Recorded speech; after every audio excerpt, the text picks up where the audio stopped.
Good morning, ladies and gentlemen, dear members, dear guests. A very warm welcome from the Swiss Chamber to today's budget talk. I'm very happy that we can do this nice event in these times. I think it's a very, very interesting time where we are in. Maybe as well a bit a difficult time.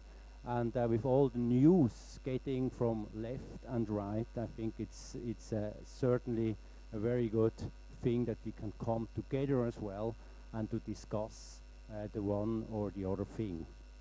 So I'm also happy that what we're gonna do now, and that's the first time we are doing that. So we are not only here in the audience, but we are as well remoting a lot of members outside directly on the homepage, so they are seeing our presentation as well, and so they can participate and get all this information which we will have today from the office or from home. So that is also something which I think it's a good thing in those times, that since it makes sense to limit as well a bit the participation in the audience, that we nevertheless can serve as well other members. I said it is quite a difficult time. Budget talks are more important than in other years, and it's not just about the techniques, but it's maybe as well about the science and the information and insights the government wants to share, and that is maybe this year a bit different than it is in other years. As a Swiss Chamber, I'm very proud that we can be partners. Now we can be relevant in a way. So there's a lot of things which are uncertain. The only thing we know at the moment is that we don't know.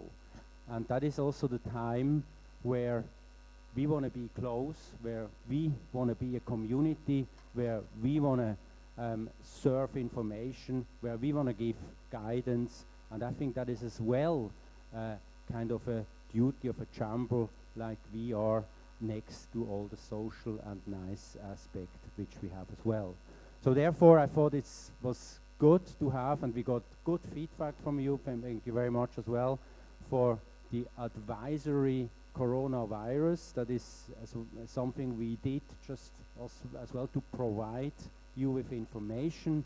There's not just about the healthy thing of the virus, but there's a lot of questions which are rising out of that when it comes to business, when it comes to contracts, when it comes to employees, when it comes to different things. And that is also something where a Swiss Chamber can be a partner, and we are not doing that by our own. We are doing that with our partners, with our members again, and so that was quite a good example, and we got good feedback for that advisory coronavirus. Before I hand over to our very estimated premium partner Luther, who will drive us through the budget talk 2020, let me just share one or two information, a bit outlooking for the Swiss Chamber. So we keep on going those types of events because we think it is important as well to communicate, to be together, to discuss those things. So we're gonna have that also going forward. We will launch a new format soon in April, which is called the German's Luncheon. And the German's Luncheon is a place where we can come together, where we have lunch together, where we get updates about what's going on in the chamber, what's going on around us, but as well we will have opportunity to listen to nice speeches which are more a bit from the society side, but certainly interesting for all of us, and we can again use the opportunity to be together to foster our community. So that will be on the 16th of April. If you can make it, details as usual on our homepage. Then as well, an event which comes is the AGM, and the AGM, a very important one, where we have all our members together, where we have to discuss about businesses, about elections, about outlook, and so on. So that event will take place on the 21st of May. That is maybe as well a date which you already can put into your agenda. And then, very importantly, and additional to that, a very social, nice event, which I also already can announce which date it will be, is the gala dinner with the flagship of our association or chamber, and that gala dinner will take place end of October, 31st of October, maybe as well, to put into the agenda.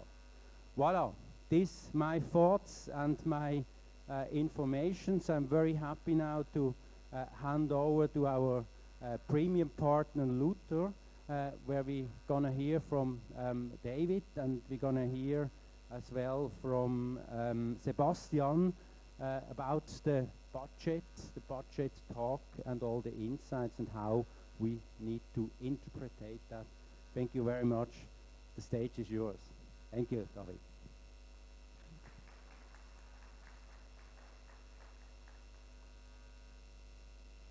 Thank you very much, Georg.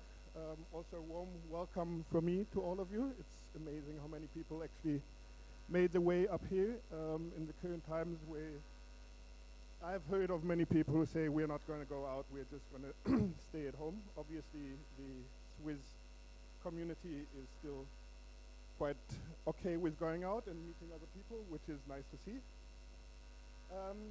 Yeah, so we are here to present this year's budget, which is a budget in challenging times. We have seen a very extraordinary budget that was presented with some measures which are pretty important for businesses. Sorry. Other measures which will not really influence the business community too much. So yeah, let's directly go into the agenda. So we'll start off with the key budget facts. We'll comment on corporate income tax, goods and service tax, transfer pricing, and then we will have a part that my colleague Sebastian is going to do on stabilization and support package with more non-tax related matters, and a part on immigration and employment. What might be missing for you is a part on personal income taxes. That is just due to the fact that there are no changes in the budget. So from a personal income tax perspective, all remains the same. The only measures that will be or have been announced is that there will be some cash payouts to Singaporean between 100 and 500 Sing dollars, depending on the income level. What we will also not be addressing is the changes or the measures that have been addressed now with respect to challenging the climate change. There are some things on electric cars, there are some things on coastal and flood protections, but this is probably not of too much interest for the audience over here, so we'll not really comment on that. If you've got any questions on that specifically, let us know afterwards. We'll be happy to comment on that or to give you some views of ours, how we see that. Having said that, let's get into the budget figures. As you, for those who have been here last year, already know that we start off the presentation to give you just some figures that we think are of interest. If you look at the last year ended with a certain deficit of 1.6 billion Sing dollars, which is more or less what was originally anticipated. We actually, or I actually took the chance to look into the question on the debt situation of Singapore, because I've been hearing quite some rumors in the last couple of weeks that the debt situation of Singapore isn't actually, or the financial situation isn't as good as everybody thinks it to be. Based on my research, end of 2017, Singapore had debt to GDP ratio of 110%, which is the 13th worst in the world. So basically, Singapore, if you only look at the debt, Singapore has an enormous amount of debts, but that is not everything. That's a good thing. Basically, the assets Singapore is owning outweigh the debt by far. That is the reason why Singapore still has the best credit ratings around the world, with AAA ratings for all from all companies. But it is a fact that is quite interesting. So if somebody ever comes up with the fact that Singapore is really, or has very high debts, yes, that is right. But all money that Singapore actually lends is directly invested into specific investments. So Singapore does not take up any debts to finance any ongoing budget. It's only for the situations where large investments are due, so that these debts, once the investments have been done, actually turn into assets. Coming back to the year 2020, to the budget 2020, the government expects a revenue of 94.7 billion. This is including the net investment contributions. While the overall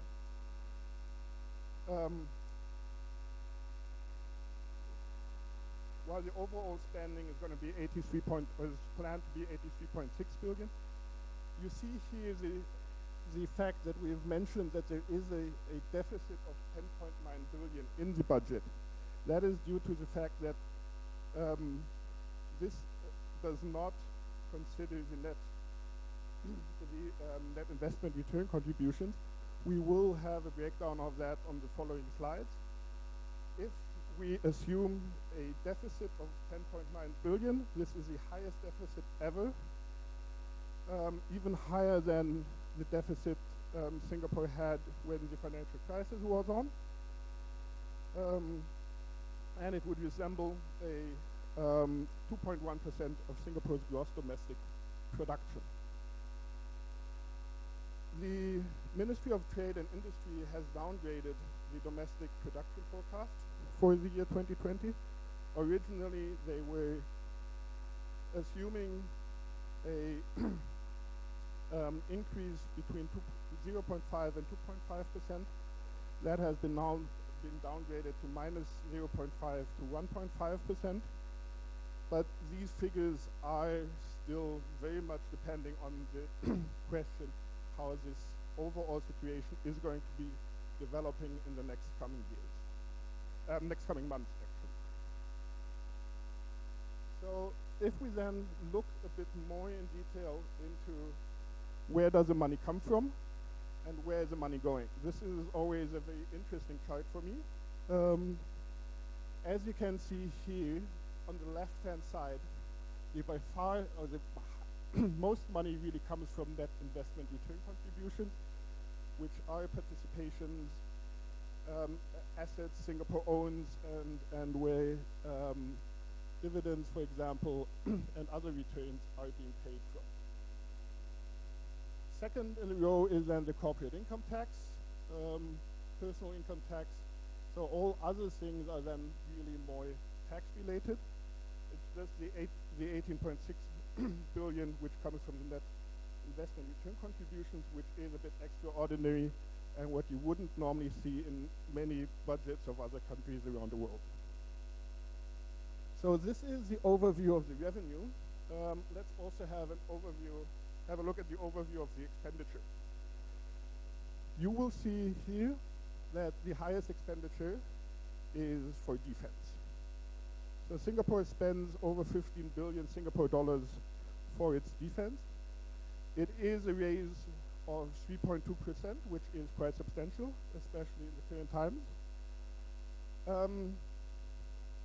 In the current situation, of course, the second column is also pretty interesting, which is the expenditure for health. That is 13.4 billion, a raise of nearly 20%. So you can see here that Singapore really is aware that the country has to invest into the health system. Singapore's health system is supposed to be one of the best in the world, but it's obvious that the government has a feeling it's still not good enough. The other expenses are again something which is pretty normal and nothing extraordinary for Singapore.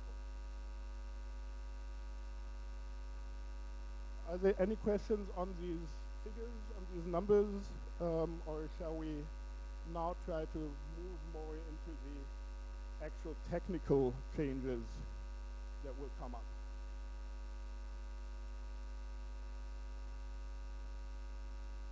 Okay, so then we go and turn to the changes in corporate income tax.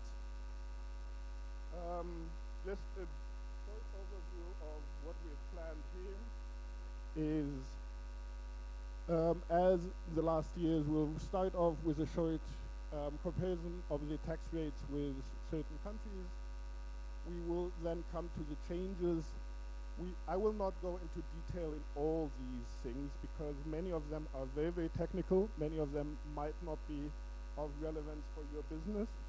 So please let me know if you have any specific questions on that. I'm happy to answer them up here or afterwards, after this presentation. The thing is that we will have, due to videoing this or streaming this event, whatever questions come, we will have to repeat them so that the people who are not in the room also understand what the question was. But feel free to ask a question if you have a question. The first thing that we again want to show you, we've had this slide in the last years as well, is the comparison of the income tax rate with certain countries here in the region. From where you can see, other than Hong Kong, Singapore has the lowest corporate income tax.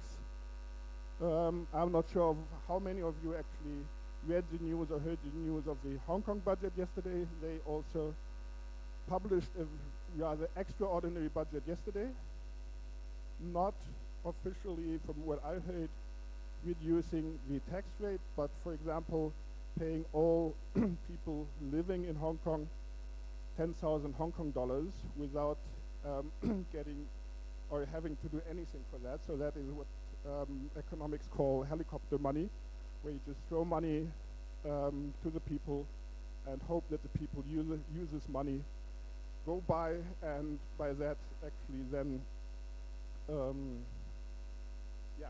help the economy to improve. Other than that, as you can see, Singapore has the lowest corporate income tax rates here in the region. One of the reasons why Singapore is very attractive for investors.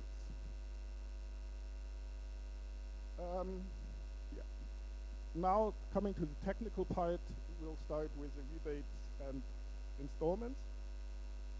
The good news is there is again a tax rebate for corporate income taxes, so for all companies. It is applicable to all companies in Singapore, resident and non-resident companies. For non-resident companies only if they are not subject to final withholding taxes.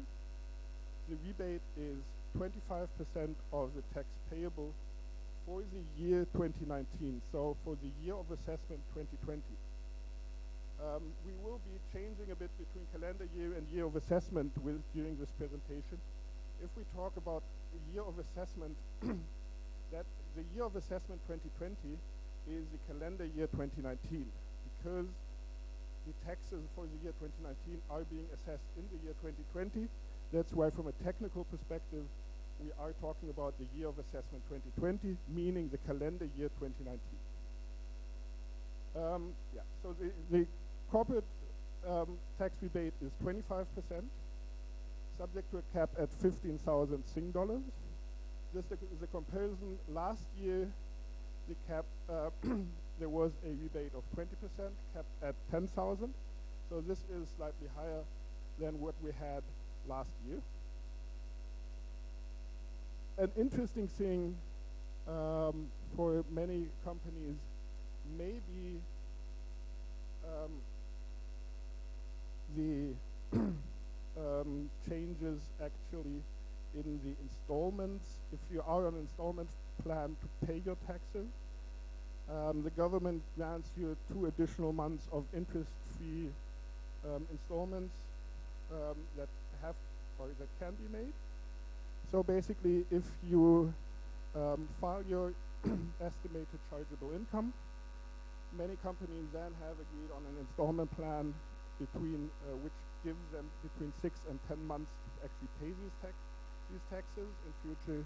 Or for this year, the installments will then be between 8 and 12 months. That is one thing that you might consider of relevant for you. You will nevertheless have to pay your installments as they are right now until this is automatically changed by IRS for your specific company. The other thing is, if you have filed your estimated chargeable income already and have not considered the rebate of 25%, you will have to pay the taxes as that was filed, but IRS will automatically then issue new notices of assessment for you, so you will also benefit from this tax rebate even if it is not considered in your estimated chargeable income. Many companies have filed that in January already, so for those companies, you will have to pay the originally filed or based on the originally filed documents. The rebate will then be considered by IRS, and IRS will issue new notices of assessment at a certain, hopefully in the next coming weeks.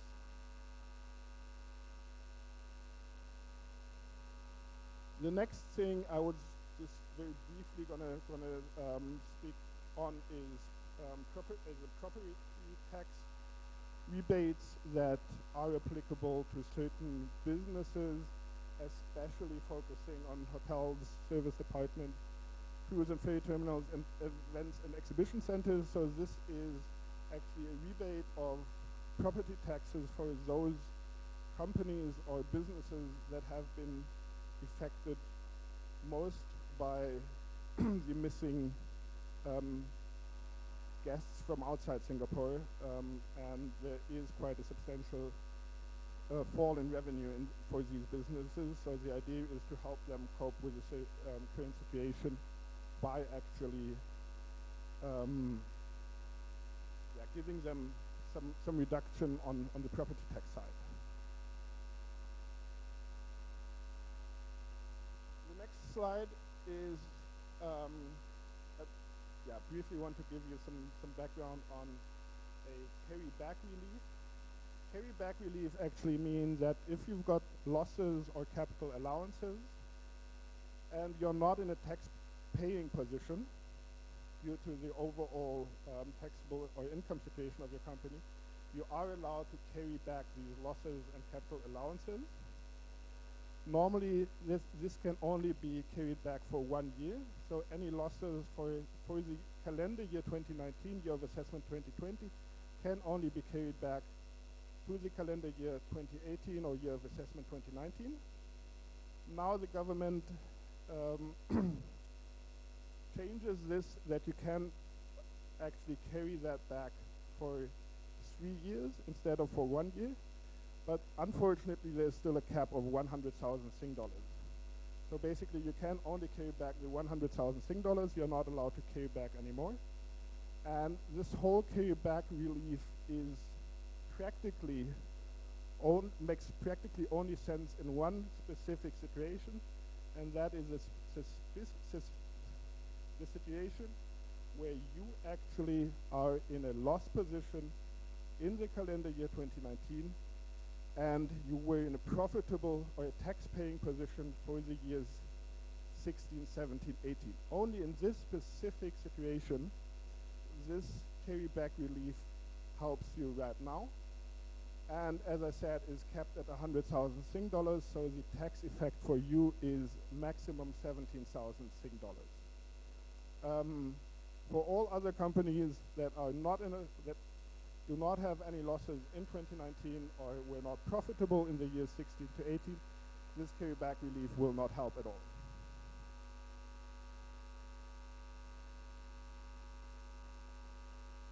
What might help other companies then for the year 2020 is the accelerated write-down and deduction of expenses.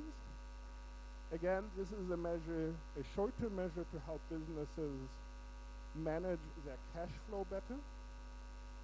So currently, writing down of the acquisition cost for plant and machinery is either based on the lifetime of the assets or 3 years. IRAS now, or the budget now allows a write-down over 2 years with a mandatory write-down rate of 75% in the first year. That means if you acquire plant and machinery in the year 2020, you have, if you go for this option, you can still write it off over the lifetime of the asset or over the 3 years period. Or if you have now you've got now the choice to actually write off 75% of the expenses incurred in the year 2020 and 25% of the expenses incurred in the year 2021. The idea is, on the one hand, to really help companies with the cash flow, so to reduce the taxes for the year 2020. On the other hand, of course, it's also an incentive, or the idea is that companies, if they consider the acquisition of any assets, might now use this acceleration of the write-down to actually do the investments in the year 2020 and do not postpone it to the future.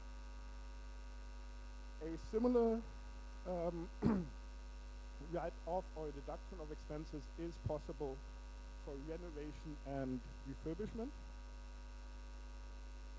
Here, normally you have to write down the expense or write off the expenses or can deduct the expenses for tax purposes that you have from renovation and refurbishment over a period of 3 years. For the year 2020, these expenses can be written off in total in the year 2020. So if you plan any renovation, refurbishment, this might be quite interesting to actually do it this year, because you can deduct the whole expenses in the year 2020. Again, the idea behind this was that the government says those businesses that really have been hit by the coronavirus, like hotels and restaurants, use the fact that they don't really have too many guests right now and do necessary renovations. But this is open for all businesses. So basically, I don't think that any businesses that don't plan any renovations will do it now because of this. But if you're planning it anyway, it might be really you might consider to actually do it this year.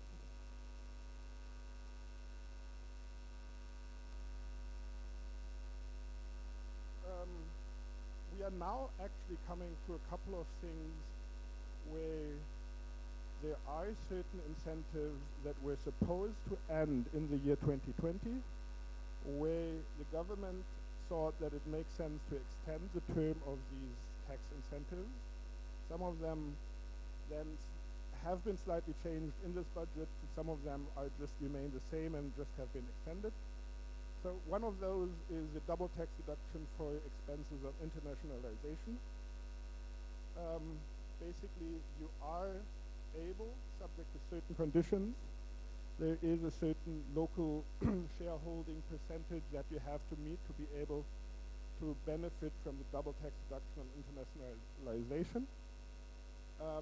But if you meet the requirements, you can deduct 200% of the costs that you have for internationalization.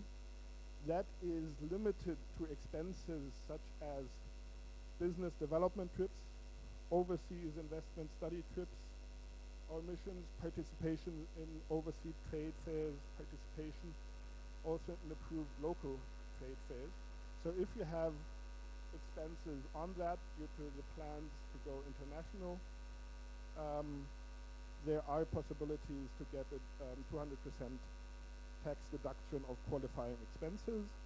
The scope of this has been slightly broadened, so there are now covered third-party consultancy costs and certain other expenses that may be treated as qualifying expenses, and therefore you can have the 200% tax deduction on that.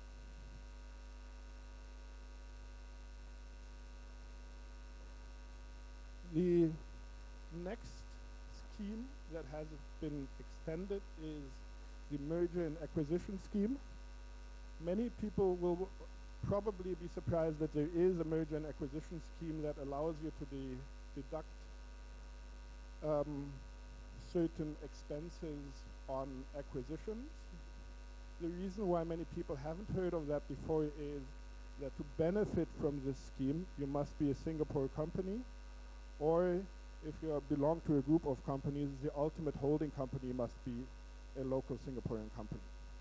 So this does not apply to any international companies and is therefore really focusing on the local small and medium-sized companies and enterprises to give them the chance or to encourage them to grow via mergers and acquisitions. I'm just naming it because especially in the past there was a possibility actually to apply for a waiver on for the fact that if your ultimate holding company was not a Singaporean company, and in certain conditions or in certain situations you were nevertheless able to benefit from this scheme if you got a waiver from the condition that the ultimate beneficial owner must be a Singaporean company. This waiver is no longer applicable, so basically the scheme is really of relevance only for Singaporean companies.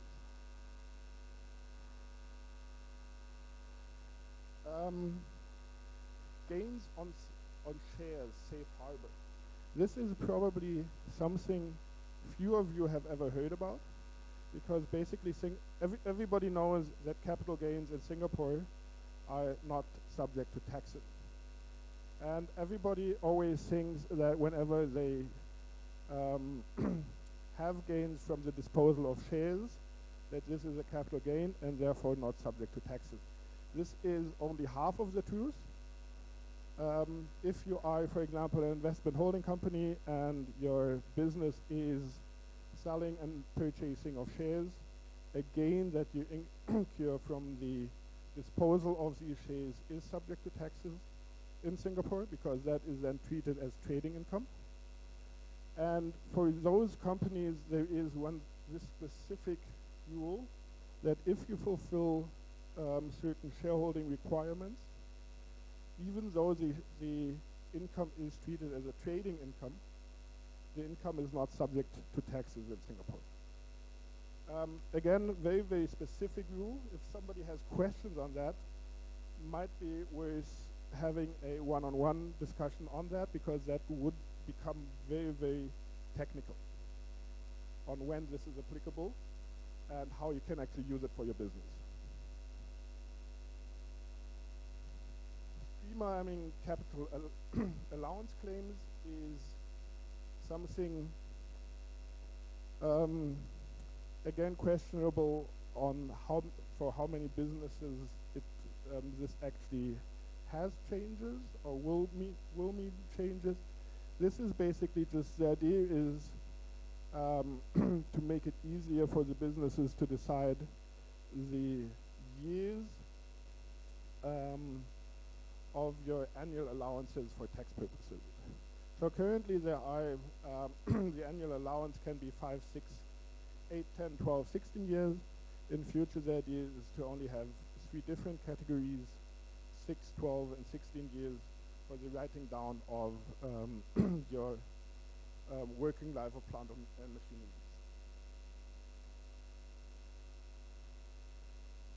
Last part on the corporate income tax is only a very, very brief overview of other measures. Not going into detail on them because they are either very, very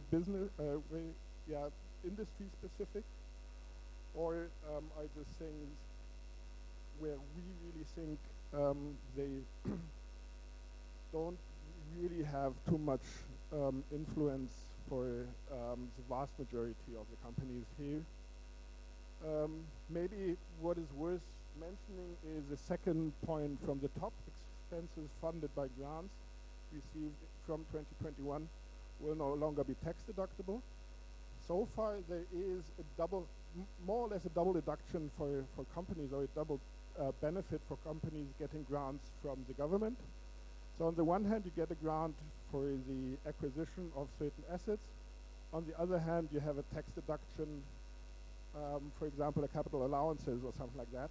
So basically, this is a double benefit for you, and that will no longer be possible from 2021 onwards.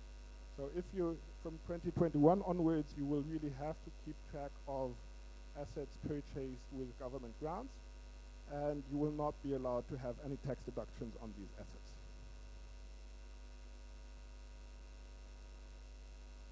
This is all we have to say currently with respect to corporate income taxes.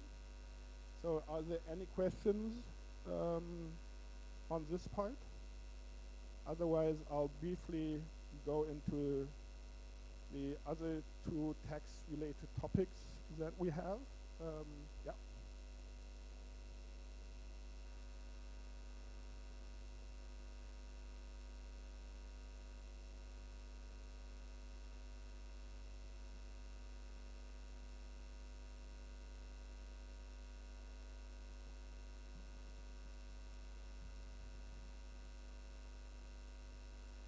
Okay, the double tax deduction from a practical perspective, the double tax deduction works in a way that you have to apply with Enterprise Singapore to get the approval of the double deduction.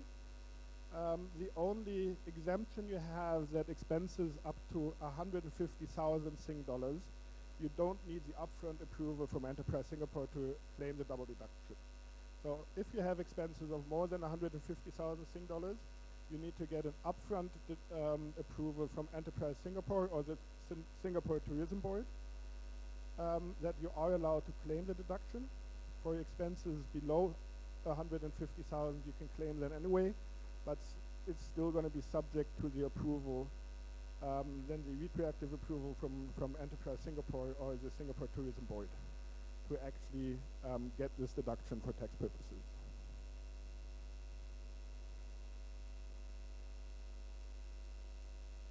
Okay, GST. We will again start off with a brief overview of the GST rates, give you a comparison to how they look in other countries of this world. You will again see that Singapore is on the lower end and will also remain on the lower end if the increase of the GST from 7 to 9% takes place in the next coming years. So, not really surprisingly, the government will not increase the GST from 7 to 9% this year. It was, I think in the budget 2018, officially announced that an increase of the GST rate from 7 to 9% will take place sometime in the future, before the year 2025. Nobody really expected it to happen this year, independent from Corona or not, because this is something that has to be planned quite thoroughly before you actually increase the GST rate, because it influences everybody. So it was made clear in this year's budget speech that an increase is necessary, so it will come. sometime before or at latest by the year 2025. Nobody knows when, but the government has already started setting aside funds. I think this year in the budget they have already announced that they will set aside 6 billion Singapore dollars to help especially the low and mid-income people and businesses in Singapore to cope with the increase of the GST. So this budget is already higher than the budget the government had when they last increased the GST in, I think, 2008 from 5 to 7%. At that time they set aside 4 billion Singapore dollars, now it's 6 billion Singapore dollars, and that normally comes especially for the local individuals with low income in the form of GST vouchers, so that they aren't really hit too hard by the increase of the GST. This is something, GST on imported services. I've talked about that last year when I was here already. We've left it in, and I very briefly want to just highlight that this is an issue because many companies, it is something that is effective since 1st of January this year. Many people and companies don't really know whether they are affected or not. The idea behind the GST on imported services is that you want to have the same taxation of services that you purchase in Singapore and you purchase from outside Singapore. So in the past, if you purchased a service from a local Singaporean company, you received an invoice with GST. If you purchased the same services from a company in Malaysia, you received an invoice without GST. In the cases where you are not GST registered, this is a difference in pricing of 7% for you. So the idea is that whether you get that from the service from a Singaporean company or from a non-Singaporean company shouldn't make a difference for you from a pricing perspective. It doesn't matter for you if you are GST registered. If you're GST registered, you can claim the GST that you've paid as input GST. So it's not a cost for you. This is only really interesting and of relevance for rather small companies that are not GST registered, or for those companies that actually, and this is actually where it's aiming at, are not allowed to deduct the full amount of input GST, and that is the financial sector. Because many services and goods the financial sector is selling and providing are not subject to GST. So they are not able to claim the total input GST from the invoices they receive. And for these companies, they will in future have to apply the reverse charge mechanism for services received from outside Singapore. Again, let me know if you have any questions on this, because it is very technical and not too easy to understand, but it's something, it's very likely that IRAS will look at this in detail if companies have applied the new measures, and if not, it's will lead to discussions that can be avoided if you plan that properly. We've outlined a bit how the reverse charge mechanism works. As I said, most importantly for the companies that are not able to deduct the whole input GST due to providing GST-exempt services or sale GST-exempt goods, this is something you have to consider and have to look into.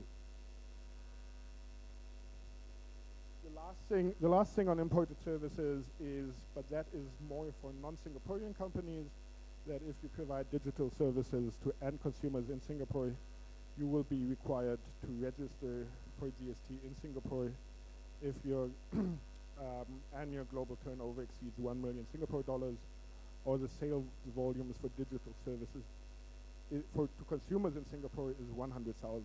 So this is again something, if focusing, to be honest, on Netflix, Amazon, Google, and these kind of companies, that they say, okay, you will have to in future register yourself for GST in Singapore, and you will have to pay GST on the services that you provide here to end consumers in Singapore.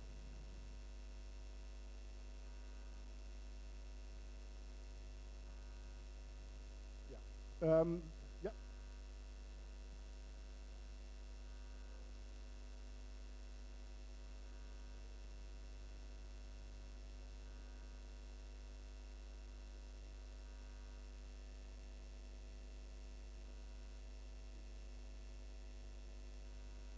If you are a foreign company providing services to companies in Singapore, some of them GST registered, some of them not GST registered, it can hit you because non-GST registered companies in Singapore would be considered to be end users.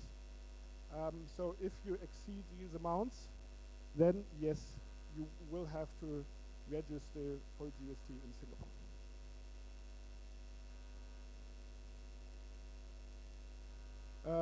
Very briefly, my last point that I'm going to talk about is transfer pricing documentation. Again, something we've spoken about here last year already.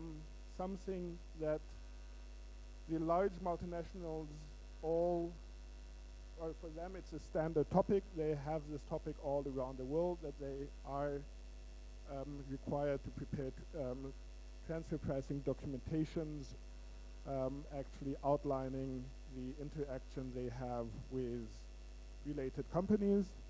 In Singapore, it's that the thresholds for companies to prepare transfer pricing documentation are rather low.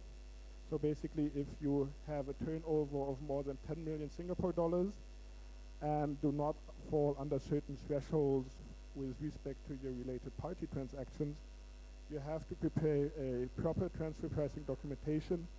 The documentation is in line more or less with the OECD transfer pricing guidelines. It's something I've been discussing with many clients over the last 1.5 years here.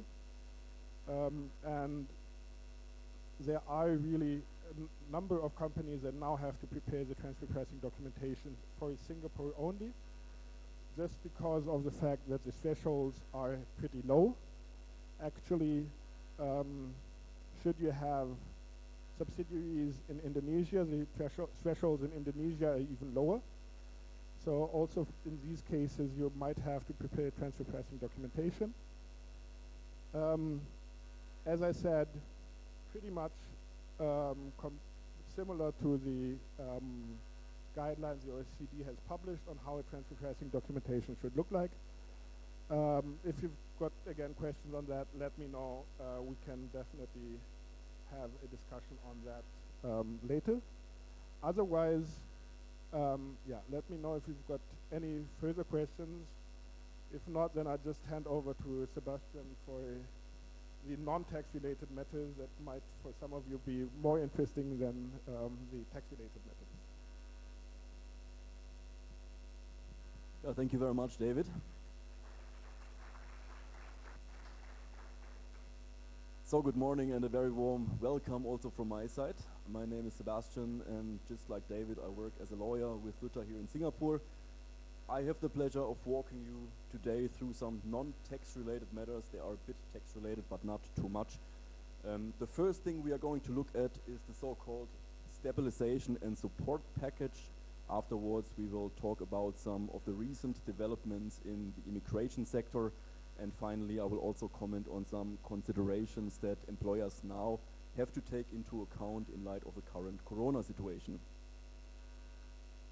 Without much further ado, let's just start and jump right into our first slide. This is an overview about the stabilization and support package. It's a package with a volume of 4 billion Singapore dollar and was mainly introduced, as you can imagine, to fight the current uncertainties in economic terms that the COVID virus has brought to us. It has mainly two goals. The first one is supporting employees or employers to retain their employees by giving them additional cash reserves. And the second one is very similar.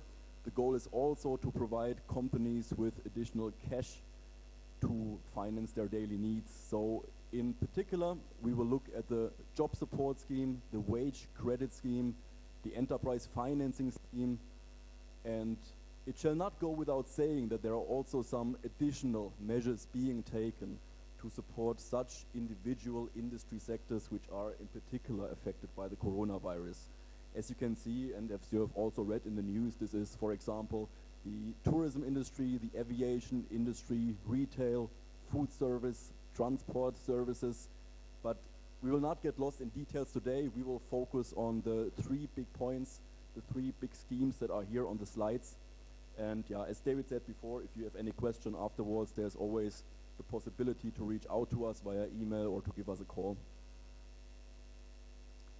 So the first scheme is the job support scheme. And under this scheme, employers will get a cash grant of 8% being paid on the salaries that they have paid to their local employees in the month October to December 2019. So in this respect, local employees means Singapore citizens and Singapore permanent residents. So you can see that this is not a scheme to help work pass holders to retain their jobs. It's for the Singapore economy and for Singapore citizens and permanent residents. There is a monthly wage cap of $3,600. That means the 8% will always be calculated on this maximum. Even if the employee earned more than $3,600, it doesn't matter. $3,600 or 8% of this $288 is the max. Payments will be made to employers automatically. They will be made by the end of July 2020, and no application is necessary, which is good news because you don't have to take any administrative steps or do anything. It will just all happen without you or without your additional effort. The only thing that is important is that you have, as an employer, made the CPF contributions for your employees, because these are the figures that IRAS takes to calculate the cash grant that you will receive. So on IRAS website there is already the question posted: what happens if I have not made my CPF contributions? What happens if I made them too late? The answer is quite favorable here. Any contributions, even if they were too late, that were made until the middle of February 2020 will be taken into account. There are some exceptions that are maybe worth mentioning. In light of this scheme being there to support employees, it will not benefit those persons who are at the same time shareholders and directors of a company, or partners of a partnership, or the sole proprietor of a sole proprietorship. That makes sense because if you are the one controlling the company, you will keep yourself employed anyway. You don't need the government to give you any additional incentive to do so. So that's why these persons are taken out here as an exemption. The same applies with regard to representative offices of foreign companies or foreign companies which do not have a registration here in Singapore. Again, this is a scheme to support the local economy. As the last point on the slide here, I said taxable. That is the small tax thing that I mentioned here. All cash payments that will be received by companies here are considered as revenue in nature, and if your company has profits, it will lead to a higher tax.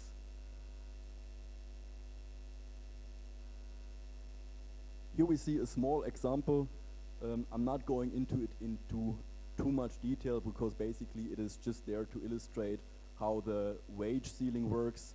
You see we have here an employee that worked in the month October, November, December 2019, and his salary was steadily increased by $500. In October, you see $3,000 was his salary, 8% is $240. In November, $3,500, still the full 8% are being paid. And in December, he had a salary of $4,000. This is the only point that gets actually interesting on this slide. Even though he earned $4,000, the salary that is taken as a basis for the calculation of the 8% is only $3,600. So in this part, you see that $288 is actually the monthly maximum that can be earned under this scheme. That's it so far. That's what I wanted to say to the job support scheme. Now, The next scheme is the wage credit scheme, and that is again a scheme that is directed to help employers to retain their employees. The wage credit scheme is quite interesting because it means that the Singapore government will co-fund wage increases given to employees who are Singapore citizens. So here even Singapore permanent residents cannot benefit. Only Singapore citizen employees are relevant here. The scheme was introduced in the year 2013, and from the years 2013 to 2015, it meant that the government actually co-funded 40% of a wage increase. This is quite a good deal. So when you gave your employee a salary increment of $1,000, the Singapore government would pay 40%, $400 of that. And it would be keeping on paying this due the next years. So in 2013 to 2015, 40% was the sustained level. In the next 2 years, it was down to 20%. And in the budget 2018, it was announced that the scheme will now slowly lapse. We will still see 20% in 2018, then 15% in 2019, and only 10% in 2020, which is the last year in which salary increments can be supported. Now, again, in this year, in light of the coronavirus, the numbers were adjusted a little bit. For 2019 and 2020, there will be 5% more than initially planned.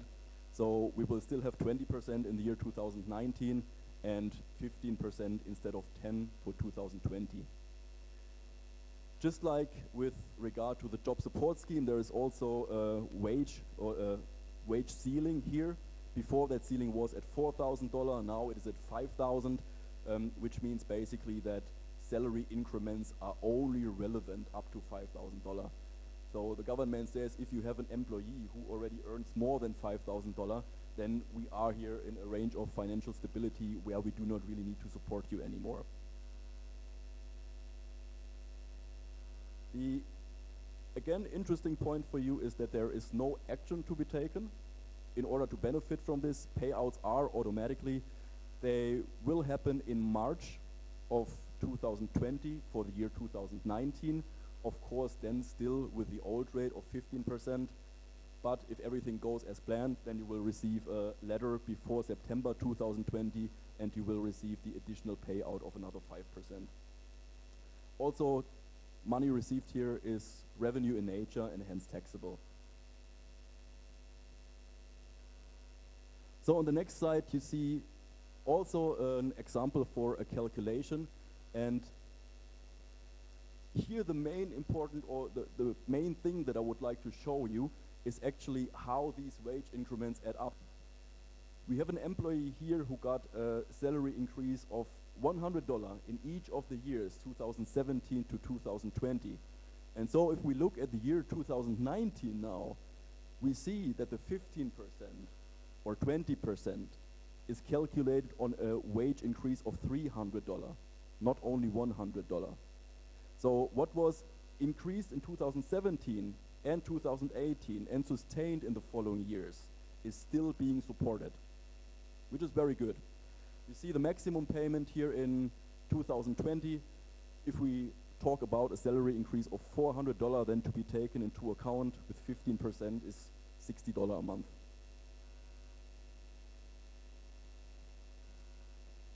So the last of the schemes that I'm talking about is the enterprise financing scheme. It's a scheme administered by Enterprise Singapore. David has already quickly mentioned this authority. It's a government body meant to support enterprises or to support companies here when they want to innovate, when they want to internationalize, when they want to develop and grow. So it would probably for many of you make quite sense to go to the homepage, to the website of Enterprise Singapore and see just what they have to offer and how they can support you. There are really plenty of possibilities how they can help. The thing we are talking about today and which was addressed in the budget is the so-called enterprise financing scheme. This is a scheme under which Enterprise Singapore takes over the default risk of credits taken by companies to a certain extent. It shares this default risk with the participating financial institutions, and hence loans can be given to companies collateral free, and banks will be more willing to give you these loans because they know they are not the only ones carrying the default risk. The scheme that was changed now is the SME Working Capital Loan Scheme. It's a long word, but actually quite easy to understand if you look at the different parts. First, SME, small and medium enterprises. So this is a scheme thought to really support the smaller and medium companies here in Singapore. The eligibility requirements are listed in the last point here. You are a small company if your group has revenue of up to $100 million, not too small actually, or a maximum employment of 200 employees. Plus, in order to qualify, you need a local shareholding of at least 30%, so you see that this is also directed at the local economy. What do we have here, or what is this SME Working Capital Loan? It's a loan granted to companies for the finance of their daily operational cash flow needs. So basically you can use it for the day-to-day running of your business. And the changes that happened in this year are with regard to the maximum loan sum and with regard to the risk that Enterprise Singapore is taking. Currently you can take out a loan of up to $300 or $300,000, 300 would not be very much, 300,000 Singapore dollar, and for a period of 1 year this will be increased to 600,000 Singapore dollar. The loan default risk, or the risk share that Enterprise Singapore will take is, or will be 80%. This is very much, and hopefully it will convince a lot of banks to give out their loans more easily so that some money flows into the economy here. That was it to the schemes to support the economy. Let's now quickly talk about the points immigration and employment. Many of you probably know that it gets more and more difficult to get your work passes and work permits for foreigners. And in the future, it will get even more difficult. So what we see here is the so-called dependency ratio ceiling.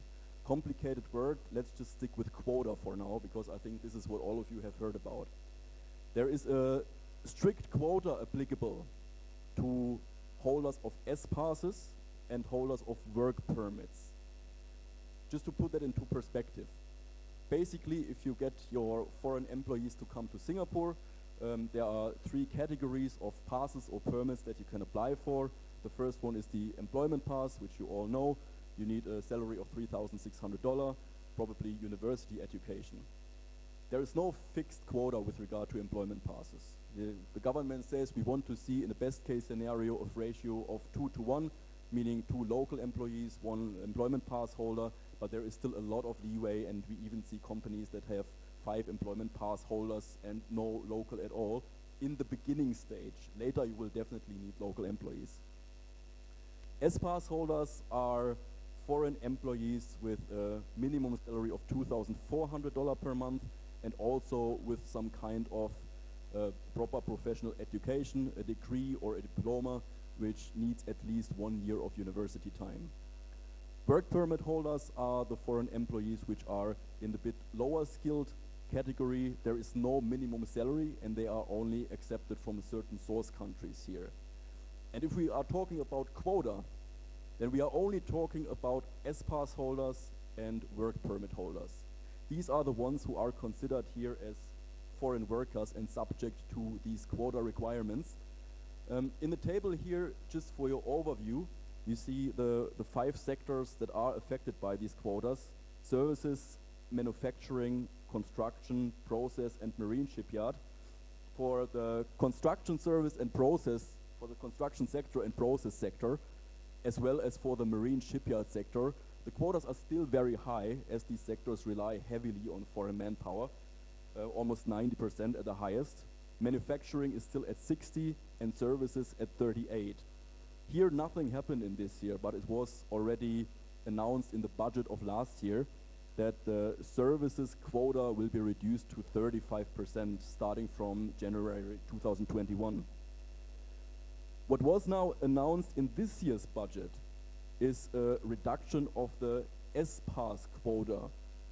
The S-Pass quota is a bit lower than the complete foreign worker quota because it's just a sub-quota. And you see here the numbers. Oh, sorry, I forgot to change the slide. You see the numbers here. In the services sector, it's quite low. It's 13% at the moment, and it will be reduced to 10% from the next year. That will affect all renewal applications and will affect all applications for new S-passes. In this year, it was now decided that the S-pass quota for construction, process, and marine shipyard will be lowered. Currently, it is at 20%, and in 21 it will be reduced to 18%, and in January 23 to 15%. This is getting quite low, and enterprises should already now make the necessary arrangements and adjustments to hire more locals, because the time where they could just rely on a higher number of S-pass holders is just going to end. With regard to the manufacturing sector, for now we do not see any change. It still remains at 20%. However, the Minister of Finance has already announced that this is only a thing that is being kept for now. So in the future we will also see a reduction there, very likely. So much to the quotas, and as the last slide in my part of the presentation, very shortly some effects that the coronavirus may have on your current immigration situation or on the situation of your work pass holders. You probably know already that your work pass holders who have traveled through mainland China during the last 14 days will need to get a special approval in order to be able to enter Singapore again. This approval has to be applied for with the MOM before they come back to Singapore, and it is very much advised to approve or to apply for this approval in a timely manner. The MOM does currently approve about 200-250 applications per day, and the majority of the applications are rejected. The reason for this rejection is that the MOM wants, one, to stagger the number of work pass holders coming back to Singapore just to control the situation, and two, that employers often cannot present that they made the necessary arrangements for the stay-home notice. So stay-home notice is the second point on this slide here. If somebody has traveled through China and comes back to Singapore, he will be required to stay home for a period of 14 days and reduce all contact to the outside world. And it is not only the employee's responsibility to do so, it is the employer's responsibility to make the necessary arrangements for the stay-home notice. So the employer has to make sure that the employee has a Singapore mobile number, that he has a WhatsApp number by which he can reach. The employer has to make sure that he has the quarters or the apartment where he can serve the stay-home notice. These are all things that are often ignored, and employers are quite well prepared, and that of course contributes to the high number of rejections in these applications that we see now. Last point, work pass applications. Very often the questions come up whether or not it is still possible to apply for employment passes or S-passes for employees from China. The MOM is justifiably rather strict at the moment and says work pass applications which are new applications for candidates from China are currently simply not being accepted. However, if there is a Chinese national who is already here in Singapore and already holds a work pass, then of course it is possible to renew this pass, and it is also possible for this employee to change his employer, and a new employer can then get an employment pass or S-pass for him or her. Always given that there is no recent travel history with regard to China. So that's it for my point actually. If you have any question, now would be a good time. Otherwise, I might give back to David for the wrap up. Nothing? Okay, then David, or here's one. We didn't discuss about deep tech technology, startup support. There was some announcements. I don't know if they changed anything compared to previous years. That is a very good question, David. Maybe you want to. Yes, that's a very good point. There are not really any changes. There is, or let's put it that way, they have set aside funds, additional funds to support that sector. but it's still not entirely clear how these funds are going to be used and whom they are going to benefit. So basically, yes, they have set aside, I think, additional 600 million Sing dollars for this sector. It is still a sector that is very much in focus of the government. The government wants companies to invest in that, wants foreign companies to increase their physical presence here in Singapore in that sector. But it is still not clear on how these funds are actually going to be used. It's likely going to be, that's my expectation, something again, programs from Enterprise Singapore that you can apply for certain incentives or payments with Enterprise Singapore. And if approved, then Enterprise Singapore would then assist you in funding, for example, and things like that. But as I said, it's still not really clear how this money is going to be then distributed to the relevant sectors and the relevant companies and what conditions have to be met. Any other questions? Otherwise, yeah, very briefly for me, many new things, many existing things that will be extended measures. The government has made it clear they have additional funds if necessary. So they are monitoring the situation closely. They are monitoring the economic situation of the companies in Singapore very closely. They will take the necessary actions. Many of you will have heard that, for example, Singapore Airlines has already announced that they will at least not hire any new people right now, are considering sending people on unpaid leave. So obviously, many sectors are being hit. If you look at the F&B industry, they have a revenue downturn of 50 to 60% currently, which is especially with the rather high rents that they have to pay for the prime locations, a thing where we will have to see how that develops. But as I said, the government has made it clear we haven't yet spent all the money that we have, and we are willing to spend more money if it is necessary to keep the impacts of the current situation as low as possible in Singapore. On the other hand, I think one will have to see how the overall situation around the world develops. I mean, probably a week ago or two, I would have said this is currently more an Asian issue. If you now look at Europe, you see that it's spreading fast. You might actually see that Singapore has probably done the best that a country can do to limit the outbreak. But it's definitely too early to say where this will take us and how this will influence the economy in Singapore and in the whole of the world. Yeah, from my side, thank you very much. I now just hand the microphone back to Georg. Thank you, David, and thank you, Sebastian, for all this insight and very, very useful presentation and informations we got. So we see there's a lot going on. There's a lot done from the government as well to support the business and the industry in those difficult times. I think we see as well that it's not everything for everybody. So it is kind of condition, not everybody will benefit the same from it.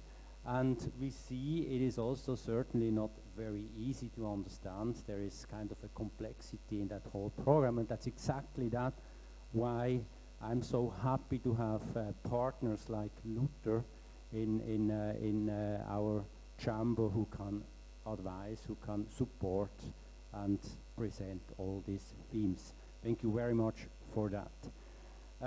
Also, Birgitte, you told me that we can still have this presentation afterwards, so that if you want to get these documents and so on, so we can share with you if there are any further questions or advice needed. So as David just mentioned, very happy to go back to Luther. So I want to thank you very much for being here today to take the opportunity. I want to thank as well to the people in the office, at home, wherever, before their in front of their screens. So we had about 20, 22 which were watching outside. So I think that's good. And what I heard as well, quality and everything went well. So thank you very much, Imovox, to make that possible today.